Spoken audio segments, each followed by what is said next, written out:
नमस्कार मित्रों। गोस्वामी जी कह गए हैं कि समर्थ को नहीं दोष गुसाई।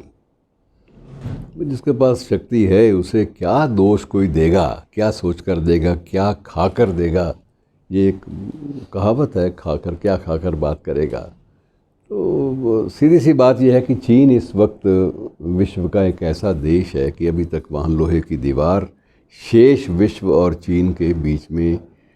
कमोबेश बनी हुई है। यद्यपि अब ज़माना इंटरनेट का है, गूगल महाशय के बीच में दखल उनका भी बना हुआ है और बहुत सारी सूचनाएं पूरी कठोरता और सख्ती के बावजूद कुछ ना कुछ छन छन कर बाहर आ जाती हैं। लेकिन इसके बावजूद चीन के अंदर अब क्या हो रहा है, इस बात का सही अंदाज़ा, सही अनुमान या प्रामाणिक सूचना ये बाहर नहीं आ पाती। अब बात वही है कि समर्थ है चीन, इस बारे में उसकी सामर्थ्य बहुत ज़्यादा है और दुनिया के बहुत सारे देश उसके कर्ज़दार हैं और उस पर किसी भी देश का कर्ज़ नहीं है। ये बहुत अजीब बातें हैं जिन परिस्थितियों में से हम लोग चीन के समक्ष हम लोग कभी कभी लगता है कि हम कहीं ना कहीं थोड़े से बौनेपन का शिकार शेष विश्व के लोग होने लगे हैं। लेकिन ये बात अलग है कि हमने 1962 की बात छोड़ दें तो हमने चीन से लंबे चौड़े कभी ज़िंदगी में समझौते हमें करने पड़े हों, ऐसा हमने नहीं किया। अगर वो आए हैं हमारे देश में, वहाँ के राष्ट्राध्यक्ष, तो उनका स्वागत किया गया और अगर हमारा कोई नेता वहाँ पर गया है तो उसको यथासंभव उन लोगों ने भी सम्मान दे दिया। एक औपचारिकता जो राजनयिक डिप्लोमेटिक होती है वो ज़रूर हम उसका अनुसरण करते रहे, पालन करते रहे। लेकिन अगर आप ये सोचें कि चीन में कुछ बदलाव आया है तो वो मित्रों नहीं आया। पहले चीन ने मुस्लिम वर्ग, उइगर नामक एक वर्ग होता है मुसलमानों का, तो उस वर्ग के मुसलमानों पर बहुत सारी ढेरों पाबंदियां ही नहीं लगाईं, बल्कि उन पर उनको अपनी पूजा पद्धति और अपनी सारी जो बातें, सारी जो आदतें हैं जिनका संबंध उनकी आस्था से है, उन सब से उनको रोक दिया गया, मनाही कर दी गई और कई जगह प्रतिबंध भी लगा दिए गए कि आपको अपने तौर तरीके यहाँ पर चलाने की अनुमति नहीं है। कारण स्पष्ट यही कहा गया कि चीन एक साम्यवादी देश है और साम्यवाद और धर्म का कोई रिश्ता नहीं होता और साम्यवाद में जो धर्म है उसको अफीम, ओपियम माना जाता है और इसलिए हम कभी भी ऐसा जोखिम नहीं उठाएंगे कि अपने देश में आस्था या अध्यात्म या धर्म या मज़हब से जुड़े हुए जो भी केंद्र हैं उनको पनपने दें। ये हमारे लिए संभव नहीं है। बहरहाल उइगर मुसलमानों पर पाबंदियां लगीं और उसके बाद हमारे पड़ोसी देश के राष्ट्राध्यक्ष या कह लीजिए प्रधानमंत्री महोदय इमरान साहब वहाँ हो भी आए, 2-3 बार हो आए, वहाँ के नेताओं को बुला भी लिया, उनसे बहुत सारी संधियाँ, बहुत सारा लेन देन भी किया और सारे लेन देन के बावजूद मित्रों ये हिम्मत नहीं कर पाए हमारे पड़ोसी देश के लोग, जिनका संविधान ही धार्मिक मान्यताओं पर, मजहबी मान्यताओं पर आधारित है, वो इस बात की जुर्रत नहीं दिखा पाए कि उइगर मुसलमानों पर होने वाले जुल्म के ख़िलाफ़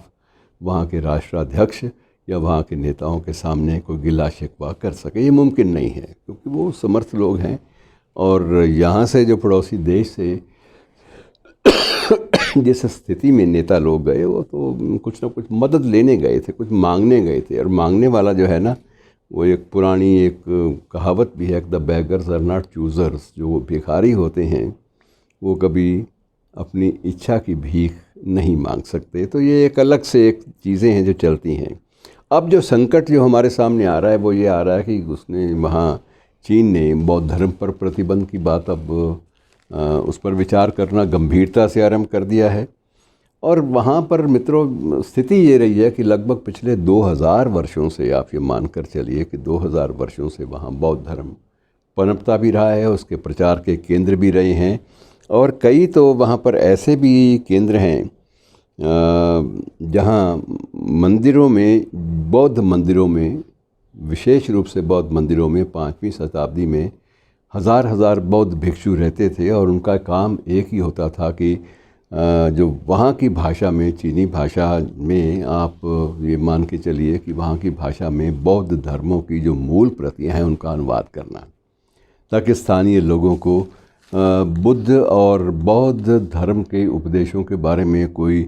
संसाधन ना मिले जानने के, ये समस्या दूर होनी चाहिए। तो उन लोगों ने वहाँ पर केंद्र बनाकर बाकायदा अनुवाद का सिलसिला शुरू किया। और उससे ये है कि जो चीन की जो विरासत वाली बात है उसको समृद्ध बनाने के लिए इन लोगों ने प्रयास किए।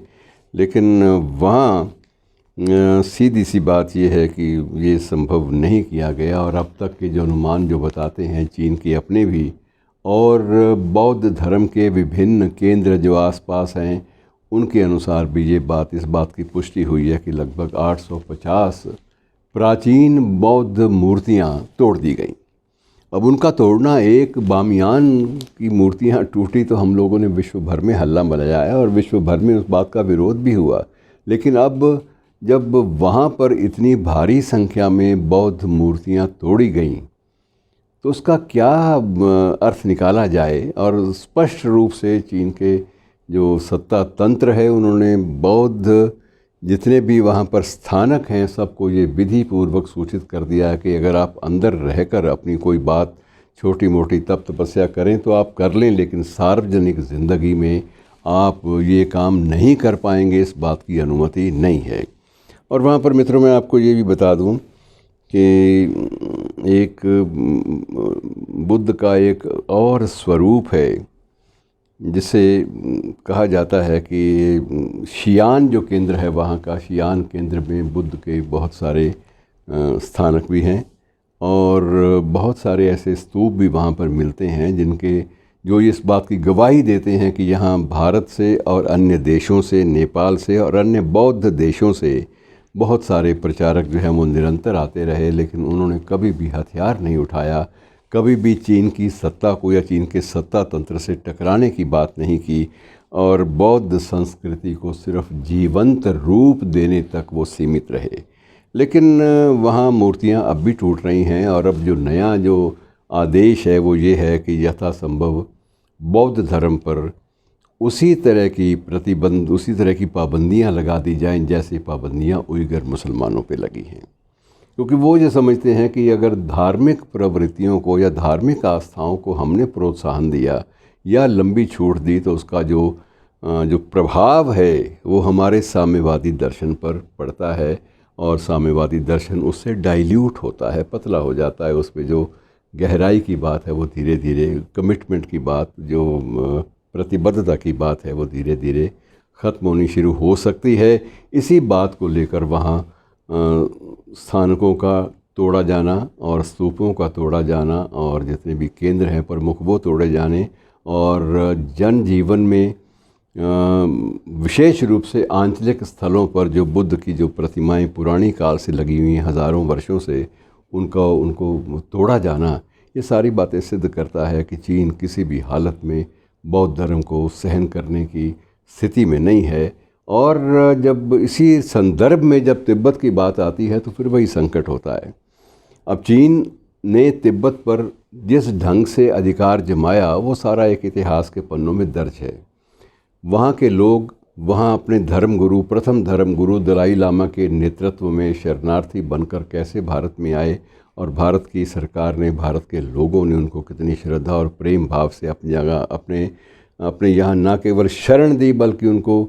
सम्मान भी दिया। और सम्मान जो परंपराएं थी वो सारी उनको मिली और उन्होंने भी कभी भी दलाई लामा या उनके समर्थकों ने, जो बौद्ध धर्म के जो धर्मशाला में जो मुख्यालय में अपनी निर्वासित सरकार भी चलाते हैं, उन्होंने भी कभी इस बात का प्रयास नहीं किया कि भारत की सरकार को चीन के सामने किसी भी धर्म संकट में डालें। कभी भी उन्होंने ये पक्ष नहीं लिया कि हमें तिब्बत वापस दिलाया जाए। वो अपनी सांस्कृतिक अस्मिता, अपनी पहचान, अपनी आबरू को बचाए रखने तक सीमित हैं और उसके माध्यम से दुनिया में जहाँ तक हो सके विश्व शांति का प्रसार होता रहे, ये इस बात के लिए वो लोग उत्सुक रहते हैं। अब ये बात अलग है कि चीन चाहता है कि अगले दलाई लामा का चयन, इसका अधिकार भी हमें मिले। वहाँ दलाई लामा के चयन की एक प्रक्रिया है, एक मेथडोलॉजी है, उसके अनुसार ही दलाई लामा, जो कि एक पद है, ये व्यक्ति का नाम नहीं है, मैं आपको स्पष्ट कर दूं, ये एक पद है। जैसे हमारे यहाँ महाराजा कहा जाता है या हमारे यहाँ सम्राट नरेश, ऐसी बातें कही जाती हैं, महाराजा धीराज भी कह दिया जाता है। तो एक प्रकार से ये वैसा ही एक पद है,